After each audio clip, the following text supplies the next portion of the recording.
तो now coming to what is longevity. Longevity हमने शुरू में बताया था कि longevity means to live long and healthy. So इसमें दो टर्म्स होते हैं. What is your life span. So in an average adult अभी इंडिया में 60, 70, 80 was the life span. But अब technology is increasing, improving, and now the health lifespan is improving to up to 70 years, 80 years, even 100 years. Many people are planning to live 100 years. So, but as I told in the beginning also, health span is more important. Health span मतलब healthy रहना है. 10 years last के क्या करना है वो आपको सोचना है. So now मैंने आपके स्कूल में जैसे ही घुसा तो मेरे को बहुत अच्छा पोस्टर दिखा और पोस्टर में mental health, physical health, wellbeing सब के बारे में लिखा था. तो आई होप जो आपके घुसते ही फर्स्ट पोस्टर है वो सब लोग ने पढ़ा होगा, और नहीं पढ़ा है तो फिर जाके पढ़ना है ना, क्योंकि पिलर्स ऑफ हेल्थ पे मैं 2 मिनट के लिए बोलूँगा और मेरी शेड्यूल, मेरा रूटीन थोड़ा थोड़ा मैं आइडिया दूंगा. पिलर्स ऑफ हेल्थ मतलब क्या होता है कि हेल्दी रहने के लिए, लॉन्ग रहने के लिए क्या करना है. सबसे पहला चीज़ तो ऑब्वियसली है न्यूट्रिशन. हम क्या खाना खा रहे हैं, ये इसमें मैं डिटेल में नहीं जाऊँगा. एवरीबडी नोज जंक फूड खराब है, लोकल हेल्थ ऑर्गेनिक या नेचर का फूड हेल्दी होता है. एंड न्यूट्रिशन में हाइड्रेशन यानी कि पानी का कंटेंट ऑलरेडी उसी में एक ही पिलर में है, हाइड्रेशन एंड न्यूट्रिशन. हाइड्रेशन के बारे में मैं I have already told a lot. Number 2 is exercise. यहाँ पे तो अभी बच्चे हैं 18-20 ईयर्स के नीचे हैं सब तक ज़्यादातर, तो बच्चों को एक्सरसाइज बॉडी में इतना पता नहीं चलता है, बिकॉज हम we are keep on already running here and there, कुछ ना कुछ वी कीप ऑन डूइंग मस्ती. व्हेन यू क्रॉस अडल्टहुड, जब when you get into serious into life, then काम, पैसा कमाना, घर, फैमिली के प्रेशर इतने ज़्यादा हो जाते हैं कि many people tend to ignore this. तो यहाँ पे मैं एक कहानी बताऊँगा. When we were born, when हम धरती पे आए थे, जब ह्यूमंस आए थे, तो वी वर हंटर गैदरर्स, है ना. हम रोज़ जंगल में सोते थे सब लोग ग्रुप्स में, और हम लोग रोज़ सोते थे सूर्यास्त यानी कि सनराइज़ के साथ उठते थे. उठने के बाद हमारा सबसे पहले गोल क्या होता था कि खाना ढूंढना है. खाने ढूंढने के लिए हंटिंग करनी है, तो उसके लिए हम कई किलोमीटर्स चलते थे, जो भी हमको खाने का सोर्स है वो ढूंढते थे. तो movement was a natural part of it, natural part of our life of humans in general. But अब टेक्नोलॉजी इतनी एडवांस हो गई है, हमने इतना ज़्यादा ख़राब कर लिया अपनी क्वालिटी ऑफ लाइफ, जिसमें हमने जोमेटो और स्विगी को इतना इंपॉर्टेंस दे दिया है कि हम जोमेटो स्विगी हमारे घर के डोर स्टेप तक खाना देता है. बस थोड़े ही और दिन की बात है, फिर वो हमारे बेड स्टेप तक भी देगा, हमको बेड में भी आके दे देगा जोमेटो स्विगी खाने. तो this is gross and very bad which we are doing, है ना. मूवमेंट, खाना खाने के लिए हमको मूवमेंट करना हमारा नेचुरल इंस्टिंक्ट था. नेचुरल इंस्टिंक्ट हुआ करता था हमारा खाना खाने के लिए मूवमेंट करना, वो अब नहीं है. तो इसलिए इन्वेंट हुई एक्सरसाइज. तो exercise was invented by humans because of our lifestyle, because हमने इतनी लाइफ को इतना कंफर्टेबल बना दिया था, इसलिए एक्सरसाइज इन्वेंट की. पर nonetheless exercise is very important. Exercise के बिना आप हेल्दी नहीं रह सकते. एक्सरसाइज अलग अलग तरह के होती है. तो I am a runner also, I run almost every day 5 kilometres minimum. And so running is a beautiful exercise, it's like a meditation also. So now as you can read here, अब मेरे बारे में कि मैंने ये भी किया है वो भी किया है. सो मेरी लाइफ में अभी 2 साल पहले तक मैं बहुत कुछ करता था, कर रहा हूँ अभी भी. मैं I was laparoscopic, I am a laparoscopic surgeon, so I am performing surgeries, I am running such a big hospital, I am running after birds also, I am the top 10 bird watchers of India. तो I have seen more than 1145 birds of India out of 1300. So ये सब करने के लिए I use to keep running here and there obviously. And bird watching करता था, nature talks देता था. मैं नेचर से बहुत अटैच्ड हूँ, तो अभी ब्लू माइंड का जो आएगा वो उसमें भी वही सारी चीज़ें हैं. सो लेकिन ये आपको, मेरे को ये रियलाइज़ हुआ और मैंने I read it in books is, तो मेरा इसमें सबसे ज़्यादा I use to ignore sleep, which is the third and the most one of the important pillars of health. Sleep is very very important because sleep में हम वो हमारे brains के एक्सेस करते हैं एरियाज, जो कि हमारे ब्रेन को रिबूट करता है, हमारे इम्यून सिस्टम को रिबूट करता है. So third pillar of success, जो कि कोई भी कहीं बताता नहीं है, is sleep, which is very very important. And number 4 is NSDR. NSDR एक बहुत न्यू टर्म है, आप लोग को शायद समझ भी ना आए. इसका फुल फॉर्म है non sleep deep rest. Non sleep deep rest is the same term जो हम आगे अभी पूरा डिस्कस करेंगे, विच इज़ ब्लू माइंड या meditation. Her form of meditation is NSDR और non sleep deep rest. Non sleep deep rest मतलब आप सो नहीं रहे हो, लेकिन आप बहुत डीपली अपने माइंड को रेस्ट दे रहे हो, कनेक्ट कर रहे हो. सो these are the 4 pillars of health. ये सब हमने काफ़ी चीज़ें बता दी already. Now we are coming to the interesting topic and called the blue mind. What is the blue mind?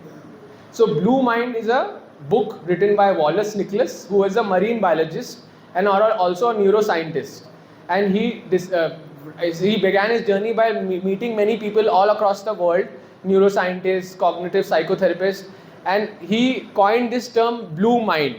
What is blue mind? Blue mind is a mildly meditative state, which is a state of calmness, peacefulness, relaxedness, happiness और sense of well being in the given moment. बहुत अच्छा लगता है इस state में आने के बाद. सब ने ये स्टेट का कभी ना कभी अचीव की है और इन्जॉय किया है.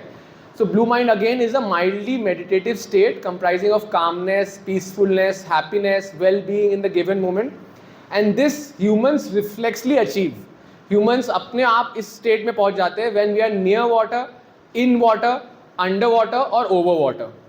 तो ये एक उन्होंने टर्म सिर्फ कॉइन किया. ये स्टेट और ये रिसर्च तो पहले से ही चल रही थी ऑलरेडी.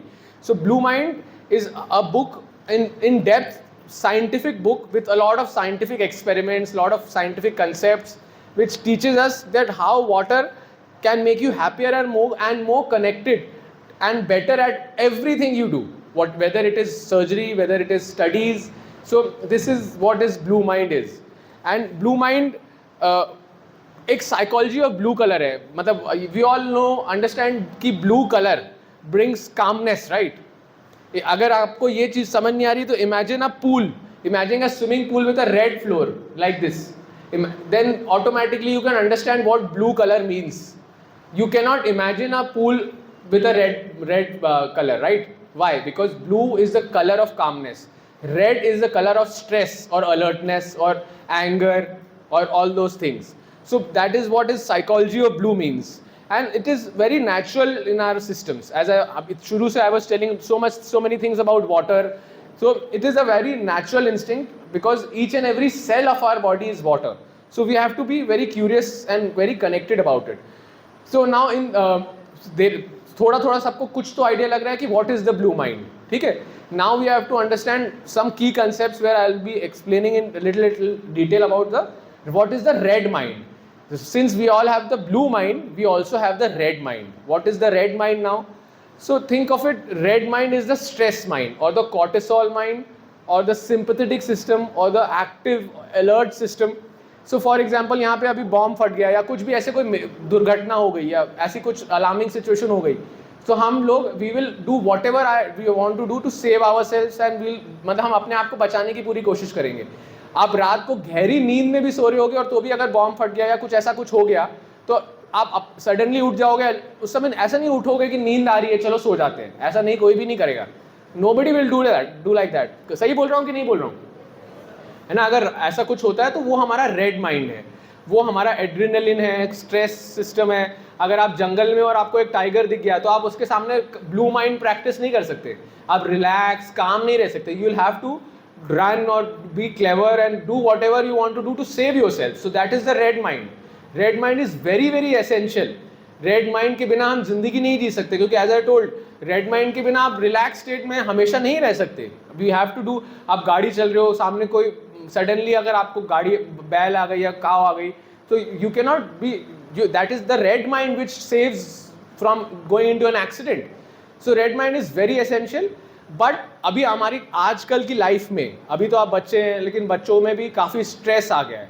हर चीज़ में स्ट्रेस है. वही सेम पोस्टर को मैं रेफर कर रहा हूँ जो आपके स्कूल के एंट्रेंस में लगा हुआ है ना. तो माइंड में स्ट्रेस आ गया है.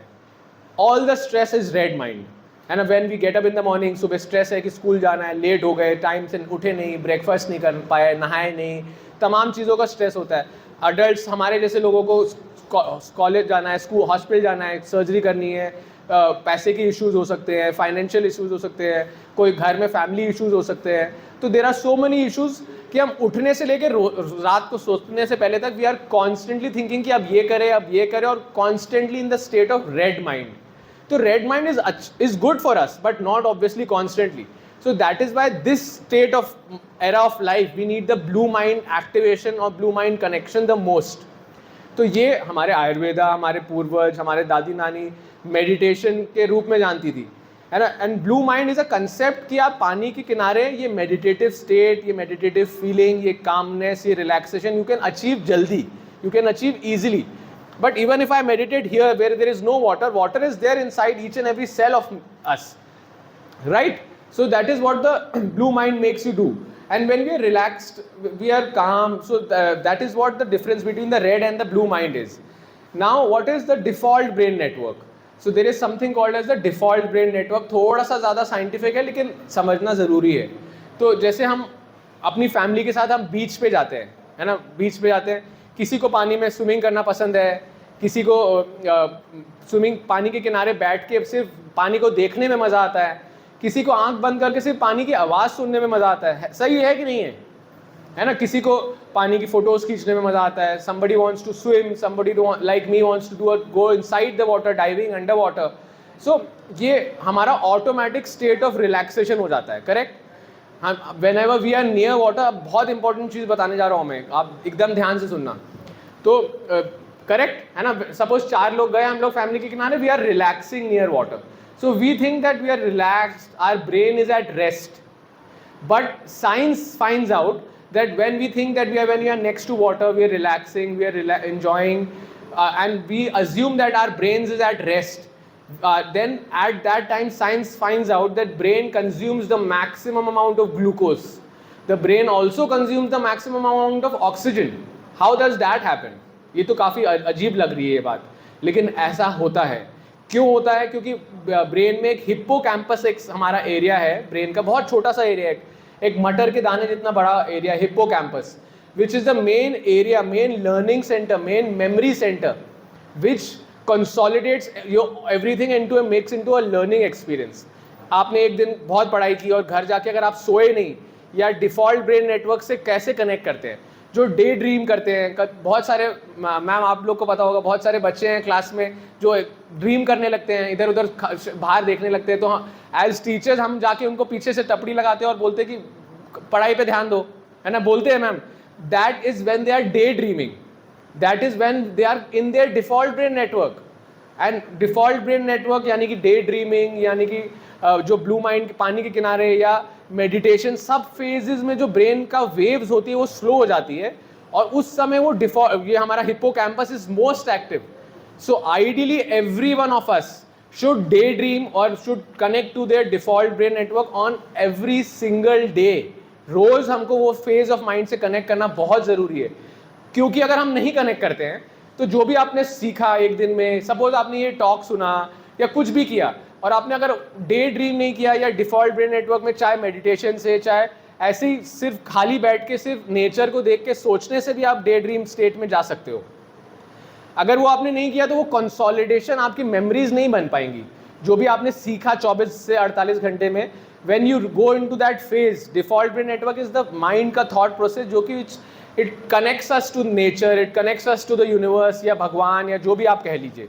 तो अगर हमने वो नहीं किया तो हमारा लर्निंग नहीं होगी, हमारी कोर मेमोरी में नहीं जाएगा. जो भी हमने सीखा सुना वो हमारा सुपरफिशियल मेमोरी में रह जाएगा, और एक हफ्ते 10 दिन बाद वी विल फॉरगेट एवरीथिंग.